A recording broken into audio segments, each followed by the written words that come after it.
Starter Deck 13, the Three Brothers has released, revealing new decks to play right now in this very short 2-week format before the release of EB01, the Extra Booster Memorial Collection. I'm personally really excited about the new collection coming soon, not only because there are really cool new cards that we showcased in the previous video if you haven't watched that, but also we'll be introducing new decks, revitalizing old cards to put in these new decks. This video is going to be telling you about some of those cards that you should, shake off the cobwebs, rummage through your bulk to pull out, or maybe comp right now before they buy up in price, like the Hioris. The Hioris, man, that buyout was crazy. I bought mine right before, saved a couple bucks. Sorry I didn't make a market watch video. But anyways, let's not waste too much time and get into it. The first group that I'm going to talk about is literally a group, and I'm not going to spend too much time on these first couple because they were in the previous video. I think that you should pick up the UTA promos if you haven't already. They are legal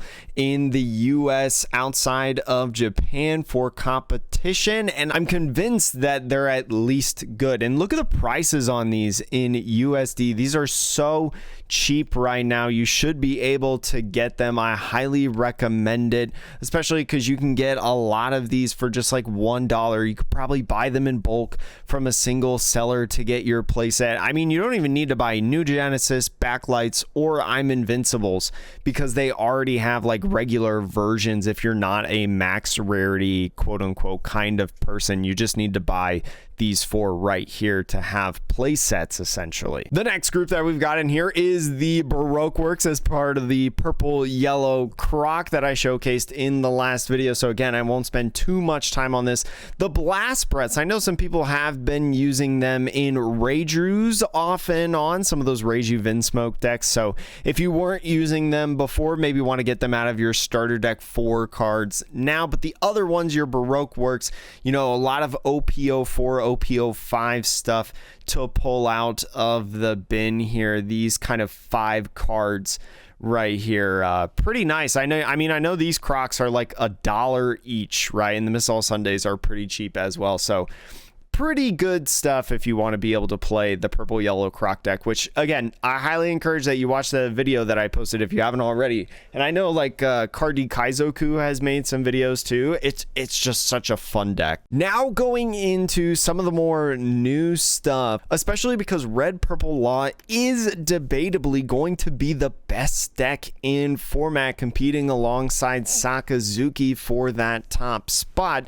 There are a couple cards in here that you definitely want to pick up. The first one is this Eustace Captain Kid blocker. I think I've said it before in like a market watch video to buy this card, and I will continue saying to buy this card so long as it is $5 a piece. It just keeps going down, honestly. Like, it was a little bit up at the beginning of April, and then it's just gone down, and especially once EB01 releases, especially once so many people are going to be playing the Eustace Captain Kid in their Red Purple Law decks. This is definitely an inclusion. So go ahead. Don't sleep on this. Buy this now because you really don't want the Gordon effect to come back and hit you. The next 2 cards on here, Sachi and Penguin, another really good 2K card in Red Purple Law. Seeing a little bit of an incline in here. This is exclusive to the Starter Deck 10. So if you haven't gotten Starter Deck 10 yet, you might as well. Because not only do you play this card, but you also want to grab Starter Deck 10 for the reprint of Zoro. Another just really good card that you're going to play in a couple different decks, whether you want to play Red Purple Law, right? This is a really good card that's in here and a really good reprint that just keeps going down. You play this in pretty much any red deck, whether that's like Red Purple Luffy, Red Purple Law, Red Yellow Sabo, even as well. There's versions of that deck that play this card. This is just a really good card to have. A 3-cost 5,000 power rush character, just so good. And then finally, out of the Starter Deck 10 cards, the Beppo as well. Really good in Red Purple Law to be able to ramp Dawn, especially to get that back when you're using your leader effect a lot to get rid of characters. One of the main ways that the Red Purple Law deck is so strong. And again, this is also going on a little bit of an increase right now, so these are pretty easy to get. It's not that difficult to go get your playset, and if you have a starter 10 deck, you already have playsets of this, Zoro, and Sachi and Penguin, so might want to bring those out of the closets of your starter deck collections. Going into a handful of cards though that are not part of starter decks, Red Green Odin is one of people's most favorite decks, new decks coming out of EB01. It did see some success in Japan in the brief showings that we saw of that format before OP07 came out. So I think it's one that a lot of people are going to want to climb on and try, and almost all of those decks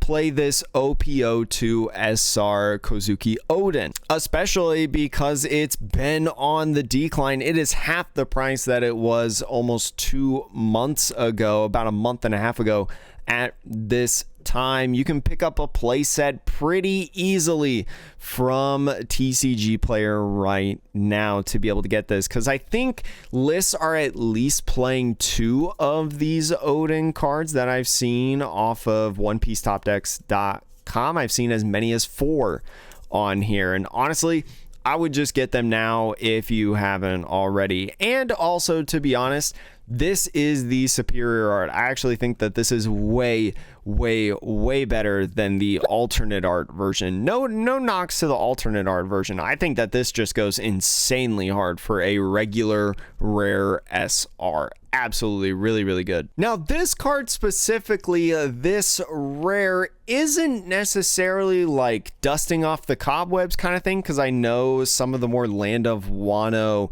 type Yamato builds have been playing this since OP06 release, but it's a little bit on and off of whether or not people are playing them. So you may have some lying around that you want to pull out. This is a card that's going to be played in pretty much every Odin deck. It is your searcher, you know, your baby 5 kind of searcher, your jewelry Bonnie as well, where you're resting and grabbing a Land of Wano type character from the top 5 cards of your deck. This card has been expensive for a while. I think I also mentioned this card in a previous video of one to get, not only for the Yamato, but also, you know, the Odins in the EB01. And I still think this is a card that you should get, especially because this is an OP01 rare. The OP01 rares just keep going up. We've seen it with Izo, right? I've talked about that card previously. So if you don't have your Momonosuke's, go get them right now. Like, get your playsets now before they continue. You can get this one right here. Boom, playset already done. It's gonna cost you a little bit, but it's better now than later, because this card's probably not getting reprinted in any form or fashion. Now, this one that I'm gonna talk about, Okiku from Romance Dawn, also an OP01 rare, but one that hasn't hit the high note like the Momonosuke. This card is also played a lot in Odin decks that I've seen, not always a 4 of, but definitely at least present in decks. There are errataed and pre-errataed versions of this card, as it, you know, states right here. So your choice on what you actually want out of it. But also, this was reprinted as a like participation pack at League, so that's why this one is so cheap. But you don't want this one climbing up, as it has been a little bit lately, probably with the excitement of EB01 on the horizons. But yeah, I mean, all in all, that's pretty much what I recommend doing. But also, yeah, I actually want to do a PSA for this right now. Do not pay this much money for this starter deck. Do not pay. If you're trying to save money and not spend an arm and a leg just to get a starter deck, I recommend doing it the way that some of these sellers have been doing it, right? This person literally just says just the deck and the deck box, no promo pack, and you can get it for literally half the market, more than half of the market price right now that's listed on TCG Player. Me personally, I have a friend that allowed me to buy the starter decks of no promo pack, just the deck and the deck box. I got them $15 each from him. I didn't get any promo packs, but like that's fine because I didn't have to pay wicked amounts of money. Get it? Wicked amounts of money for that promo pack, essentially, because the promo pack is the only reason that this price is what it is. So if you haven't gotten them yet and you want to get them, just once again, don't buy it at this freaking price. Like, it's insane to me that it was so much. It makes me so mad, but that's just how it is. So anyways, thank you for watching this little short video that I have. Not necessarily a market watch, but more so of a, hey, you know, if you don't have these cards, or maybe you do have these cards, maybe pull them out, maybe get some trade fodder off of them as well. Going to be more videos in the near future, hoping to do a little bit more EB01 showcasing of cards, and maybe some ST13 battles as well. Some videos maybe recorded in the near future. So hopefully you enjoyed this, and yeah, hope to see you in the next one. Bye.